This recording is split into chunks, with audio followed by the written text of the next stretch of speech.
오전에 본문 말씀은 요한계시록 3장 2절을 보죠 같이. 요한계시록 3장 2절을 봅니다. 깨어 있으라. 그리고 남아 있으나 죽어가는 것들에게 힘을 돋워 주라.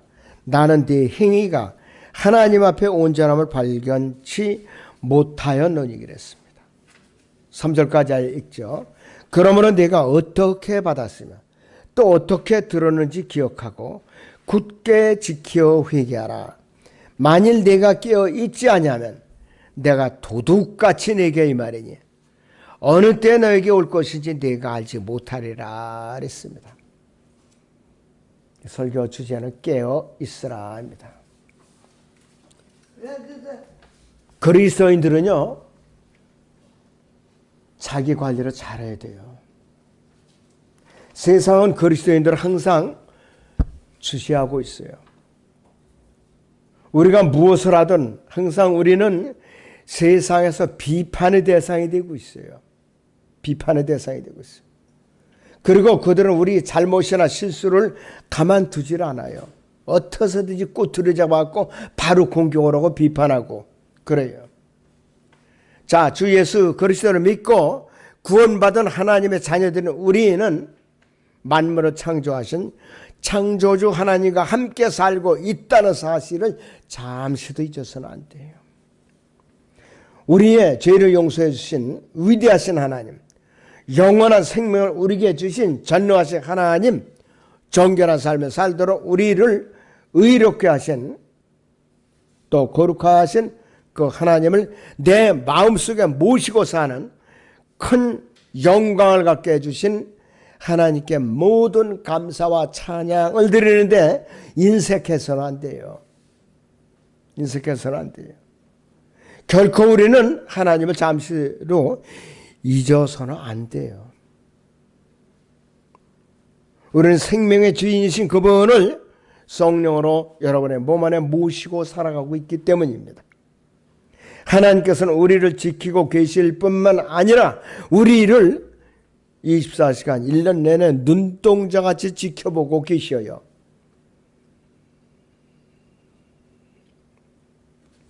그래서 하나님께서 우리의 모든 것을 알고 계시는 거예요. 그분께 숨길 것은 우리는 아무것도 없어요. 우리의 매일의 삶과 기도와 말씀에 순종하는 일하고 공부하고 집에서 무엇을 하거나 어디에 가고 오고 친구를 만난다든지 무슨 말을 하는지 모든 것을 하나님께 다 주관하셔요. 우리 하루에 24시간은 우연이라는 게 없어요. 여러분들 호흡까지도 마찬가지. 그런데 주님께서 특별히 우리가 주님을 섬기며 사는 일을 전부 보고 계셔요. 무슨 생각을 하고 있는지 다 알고 계셔요. 그것뿐만은 아니라고. 오늘 본문 말씀에서 예수 그리스도께서는 소아시아에 세워놓으신 사대 교회의 행위를 책망하고 계셔요. 내가 네 행위를 아노니 내가 살아있다는 이름은 가졌으나 죽었느니라 이거예요. 깨어있으라. 그리고 호통을 치고 있어요. 만약 지금 주님께서 우리를 둘러보신다면 뭐라고 책망하시겠는가? 우리의 삶을 주님께서 지금 둘러보신다면 우리는 무엇라고 이제 주님께서 우리에게 뭐라고 말씀하시는가? 우리가 뭐라고 변명을 할 수가 있는가 이것이에요. 과연 우리는 책망받을 것이 아무것도 없는가 이거예요. 자신 있는가? 배교나우드 교육의 특징은 교회도 사람도 죽어가고 있는 것이 특징이에요. 늙어서 죽어가고 있는 것이 아니라 육신적으로 병들어 죽어가는 것이 아니라 이것이요. 하나님의 일이 죽어가고 있다 이거예요. 하나님의 일이. 요한복음 6장 29절에 의하면 하나님의 일은 그분께서 보내신 일은 너희가 믿는 거라고 그랬어요. 예수 그리스도를 믿는 거라고 그랬어요. 밥만 먹고 잘 사는 것이 전부가 아니에요. 교회에 잘 다니는 것이 전부가 아니에요. 나의 일은 하나님의 일이 잘 되어 가야만 잘 될 수가 있어요. 여러분들 각자 개인의 신상은 하나님의 일이 잘 되어야 잘 될 수가 있어요. 자, 본론을 말씀드려 첫째는 주님께서는 우리가 그분이 일을 하는지 살펴보시는 분이에요. 우리가 먹고 자고 일하고 또 학생회 같은 거 학교에 다니고 또 이제 나이 든 분들은 직장에 다니는 것 등 모든 것은 누구나 다 하는 일이죠. 그러나 이것보다 더 중요한 일이 있어요. 하나님의 일입니다. 우리의 모든 삶은 주님의 것이에요. 우리는 주님의 것이다 이것이요. 영어로는 We are the Lord's라고 그러죠. 우리는 주님의 것이에요. 우리는 하나님을 사랑하는 일이 첫 번째라는 것은 잠시라도 잊어서는 안 돼요. 그렇기 때문에 우리는 주 하나님을 사랑해야 되는 것이에요. 우리의 온 몸과 마음과 생각을 대해서 그분을 사랑해야 되는 거예요.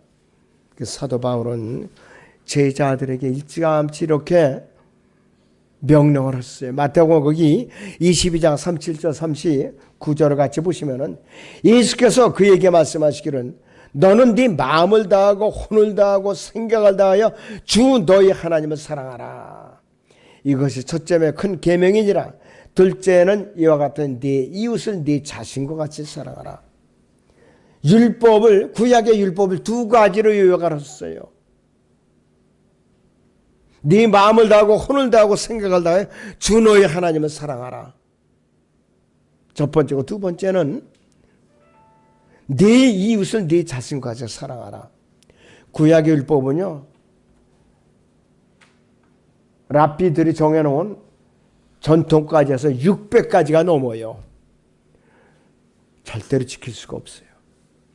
주님께서는 두 가지를 이렇게 요약을 해놨어요.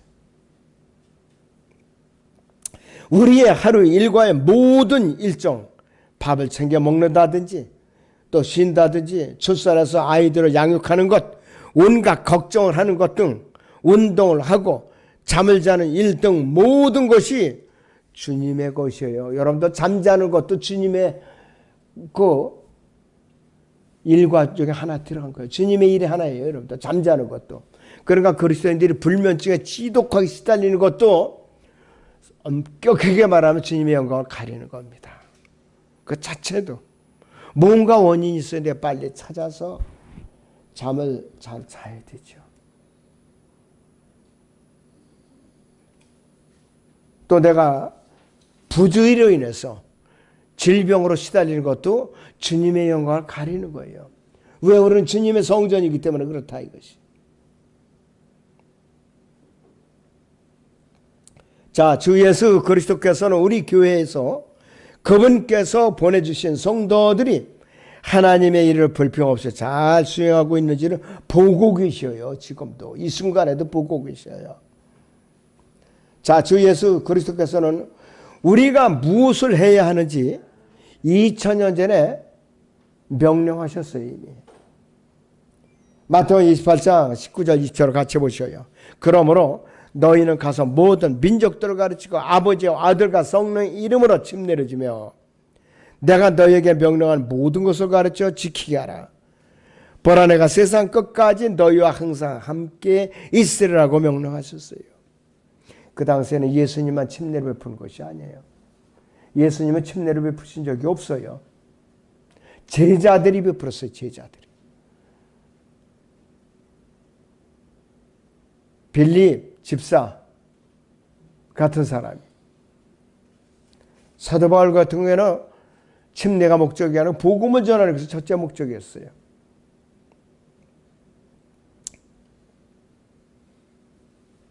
그러니까 영적으로 성숙하고 신실한 사람들이라면 누가 구원을 받았어요. 그런데 침례를 베풀 만한 사람이 없다 이거예요. 그러면은 먼저 성장하고 헌신된 성도가 침례를 할 수가 있는 거예요. 단임 목사님은 특별한 권한이 아닙니다.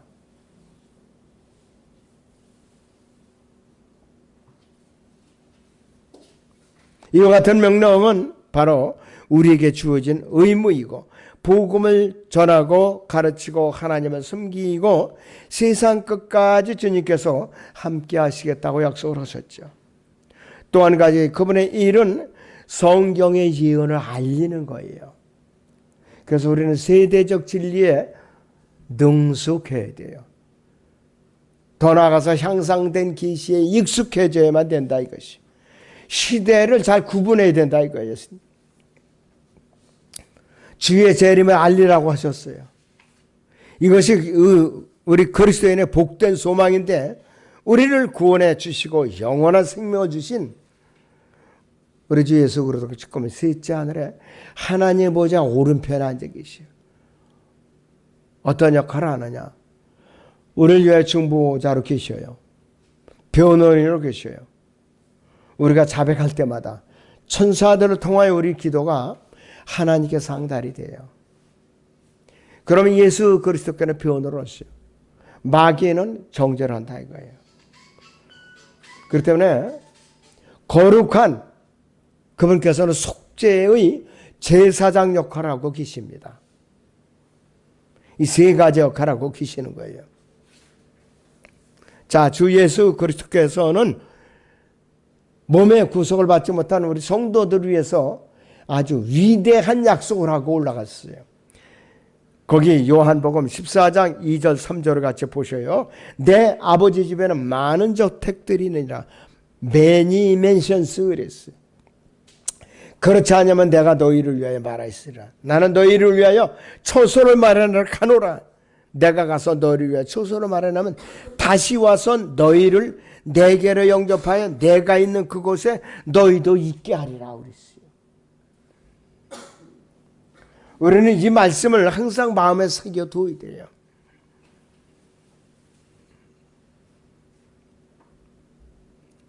자, 주 예수 그리스도께서 재림하심을 부끄러워하거나 조금 더 주저함을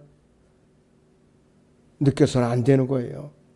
재림의 진리는요, 왜 중요하냐? 우리를 세상에서 깨끗한 삶을 살도록 만들어요.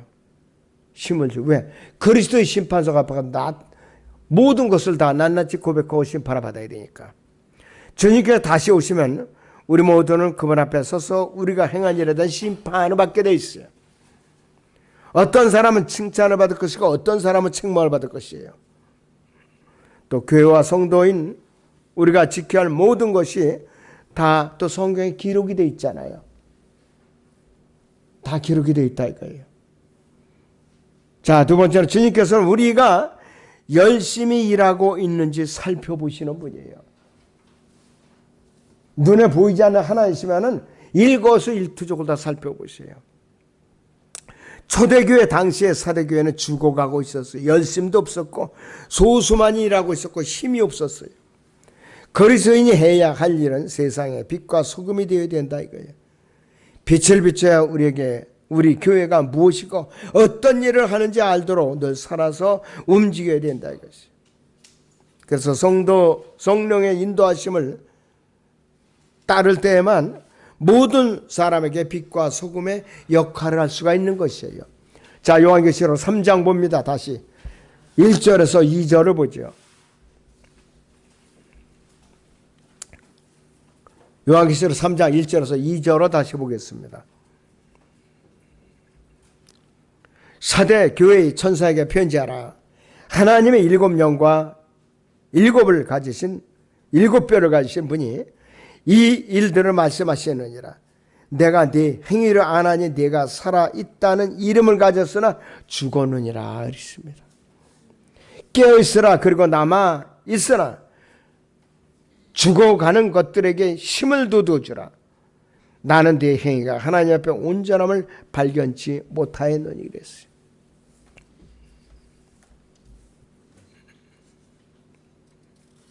너무나도 심각한 거예요. 우리가 모두 항상 성령으로 충만하면 얼마나 좋겠는가 했어요. 하나님의 일들이 기적과 같이 일어나고 하나님께 항상 영광을 이제 들을 수 있는 조건은 깨어 있고 일하는 교회예요. 자, 주 예수 그리스도 오늘 우리 교회를 살펴보신다면은 우리가 뭐라고 답변할 수가 있는가? 우리 자신을 돌아볼 때 사대 교회처럼 책망을 받지 않도록 주의를 기울여야 되죠.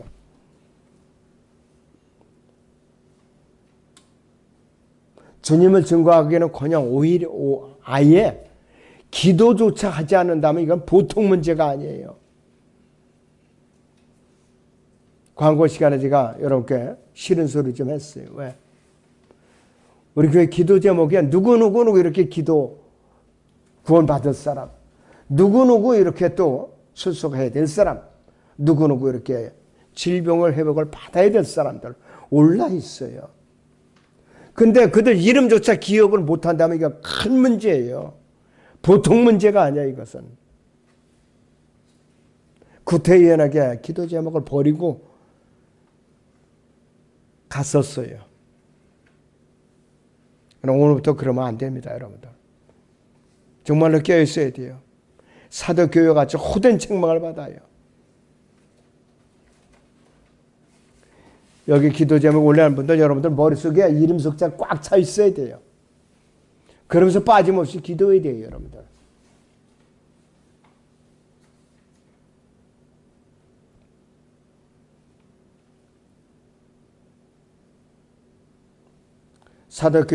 사대교회처럼 책망받지 않도록 주의를 기울여야 돼요. 예수 그리스도께서는 우리가 얼마나 열심히 일하는지를 눈동자같이 보고 계시는 분이에요. 셋째 하늘에서. 사도 바울은 라오디게아 교회의 끝에 살고 있는 우리에게요. 로마서 12장 11절에서 이렇게 권면하고 있어요. 다 같이 거기 큰 소리로 읽죠. 자, 시작. 일에는 게으르지 말고 영 안에서 열심을 내며 주를 섬기라고 그랬어요. 일에는 게으르지 말고 영 안에서 열심을 내며 주를 섬기라고 그랬어요. 영 안에서 열심을 내는 것, 주님을 성실과 진리로 섬기는 것, 부지런히 신실하게 하나님의 일에 열심인 사람은 항상 주 앞에 굳건히 서 있죠. 다른 지체들을 위해서 기도하게 되고, 교회를 위해서 기도해야 되고, 나라와 민족을 위해서 기도하게 되고, 7일자를 위해서 기도하게 되고, 주님을 바라보게 되고, 위로 하늘에 계시는 하나님을 바라보게 되어 있는 것이에요. 바로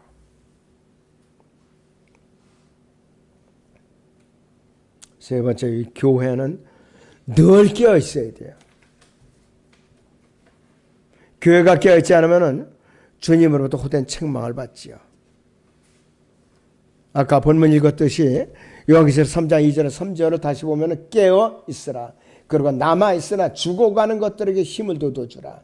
나는 네 행위가 하나님 앞에 온전함을 발견치 못하였느니 그러므로 내가 어떻게 받았으며 또 어떻게 들었는지 기억하고 굳게 지켜 회개하라. 만일 내가 깨어 있지 아니하면 내가 도둑같이 내게 임하리니 어느 때에 너에게 올 것인지 네가 알지 못하리라 그랬습니다. 우리는 때를 어떤지 못 어떤지 항상 대비를 해야 되고 교회가 성도들이 우선적으로 무엇을 해야 하는지 그 꿈을 이뤄가지 않도록 해야 되고 교회가 왜 설립되었는가, 왜 세워졌는가, 하나님께서 왜 우리를 구원해 주셨는가 이거예요. 우리는 세상에 진정 무엇을 필요로 하는지를 알고 있어야 돼요. 지금 교회들은 사대교회처럼 주님의 일을 하는 데는 관심도 없어요. 일꾼도 없어요. 오로지 자기 일에 바빠요. 자기들 일에. 누가복음 14장 23절 27절은 변명으로 일관하는 장면이 나옵니다. 주인이 종에게 말하기를 대로와 산갈 마을로 가서 사람들을 억지로라도 오게 하여 내 집을 채우도록 하라. 내가 너에게 말하는 전에 초대되었던 그 사람들은 아무도 내 저녁을 맛보지 못하리라 하니라고 하시더라. 그때 큰 무리가 주와 함께 가더니 주께서 돌아보시며 그들에게 말씀하시기를 누구든지 자기 아버지나 어머니나 아내나 자식이나 형제나 자매나 정령 자기 목숨까지도 미워하지 않은 채 내게로 오면 그는 나의 제자가 될 수 없느니라. 또 누구든지 자기 십자가를 지지 않고 나를 따라오는 자는 나의 제자가 될 수 없느니라 그랬어요. 어떤 사람이 성대하게 저녁을 마련했는데 많은 사람들을 초대했는데 하나같이 변명하기에 바빴던 거예요. 나는 소를 몇 개를 샀으니 소를 보러 가야 되고, 난 장가를 들었으니 갈 수가 없고, 나는 어디 약속이니까 갈 수가 없고, 변명이 바빴다 이거예요. 자, 우리는 마태복음 9장 37절 38절의 말씀을 또 봅니다. 그때 주께서 제자들에게 말씀하시기를 참으로 추수할 것은 많으나 일꾼이 적구나. 그러므로 추수에 주께 기도하여 추수할 일꾼들을 보내 주소서 하라고 하시더라. 이 말씀대로 늘 주님의 추수할 일꾼들로 쓰임받도록 우리는 힘써야 되는데, 일단은 여러분들이 말씀을 배우는 데 관심이 없어요. 기도하는 데 관심이 없습니다.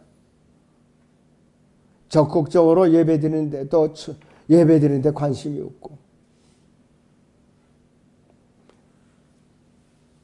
마지막 때에 두드러진 현상은요, 복음을 전하는데 자원하는 사람이 없을 뿐만 아니라 훈련 받은 사람도 없고 신실한 일꾼도 부족한 상태예요. 이게 마지막 때의 현상이에요. 마지막 때. 교회에 대해서도 다른 성도에 대해서도 잃어버린 혼들에 대해서도 관심을 갖고 있지 않을 뿐만 아니라, 자, 교회도 많고 그리스도인들도 많다고 하는데 복음을 전하는 사람들이 적을 뿐만 아니라 이 세상에 사는 것으로 만족하다면 왜 하나님을 믿느냐 이거예요. 우리에게는 영혼이 기다리고 있어요. 셋째 하늘에 처소가 기다리고 있어요. 이 세상과 비교조차 할 수 없는 아름다운 곳이라 이거예요. 시간과 상태가 정지된 영혼이라 이거예요. 바로 슬픔이나 걱정이나 아픔이나 괴로움이 없는, 눈물도 없는 곳이에요. 그런데 이 시대의 교회에는 믿음도 사그러지고 교회 안에 영적인 아기들이 너무나도 많더라. 우유조차 먹이기에도 소화 불량에 걸릴 정도로 영적인 아기가 너무나도 많더라 이거예요. 바로 왜 그렇게 불평불만은 많은지.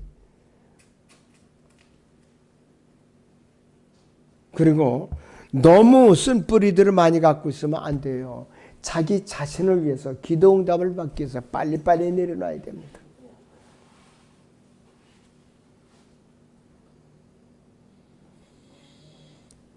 그래서 고아원에 있는, 부모 없는 고아원에 있는 영아와 같은 것이 오늘날 라오디게아 시대의 모습이에요. 바로 우리가 직면한 문제가 바로 이런 것들인데, 사람들은 세상이라는 들판에 나가서 주님의 일에 발을 들여놓는 것을 두려워하는 거예요.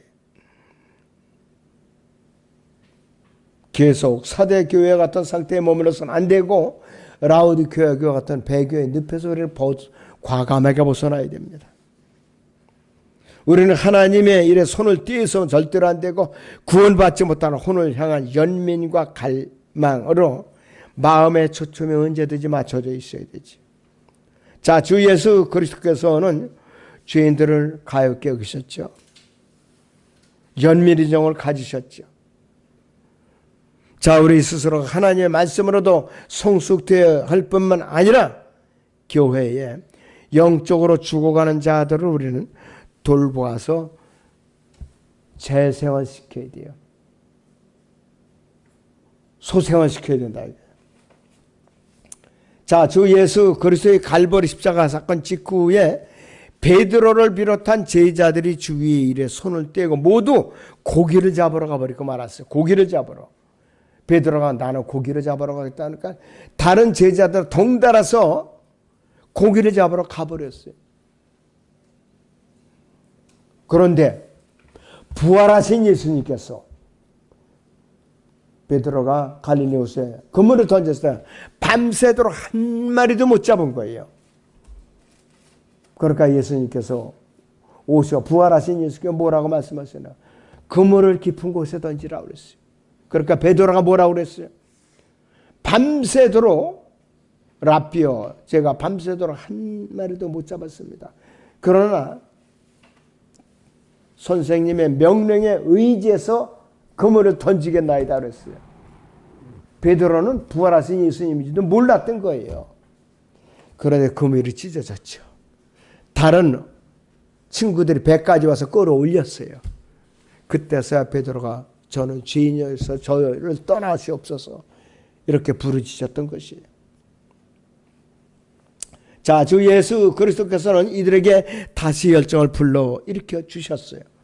예수 그리스도를 3번이나 부인하고 심지어 3번째는 예수 그리스도를 저주하면서까지 부인하였던 사도 베드로는 일시적으로 제자직을 잃어버렸어요. 예수 그리스도께서는 부활하신 예수 그리스도께서는 요한복음 21장 15절 17절에서 사도 베드로에게 뭐라고 그랬는지, 요나의 아들 시몬아 네가 나를 사랑하느냐 질문하면서 제가 사랑하나이다 그랬어요. 그렇다면 내 양들을 먹이라고 그랬어요. 다그치셨어요. 3번째 질문하니까 베드로가 근심하면서 제가 주님을 사랑하는 줄 주께서는 아시나이다 그랬어요. 예수 그리스도께서는 우리가 하나님의 일을 열성적으로 하기를 원하시는데 항상 우리가 도움을 요청하선 그분께서는 즉시 달려오시고 우리는 주 예수 그리스도를 통해서 그 일을 할 수가 있는 거예요. 육신적으로 안 돼요.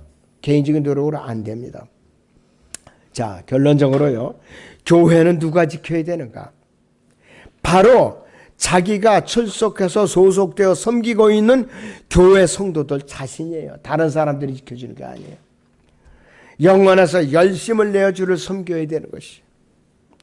자, 주 예수 그리스도를 진정으로 사랑한다면은 마음을 다해서 예수 그리스도를 섬겨야 돼요. 진정으로 예수 그리스도를 섬기기를 원한다면은 교회에 관심을 가져야 됩니다. 우리가 주 예수 그리스도를 열심히 섬기면은 그분께서는 우리가 하는 일을 기억하시고 위로하시고 동행해 주시는 분이에요.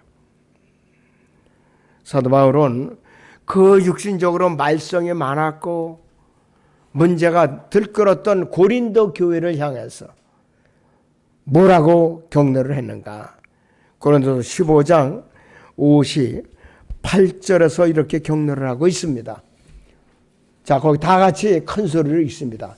시작. 그러므로 나의 사랑하는 형제들아 견고하라.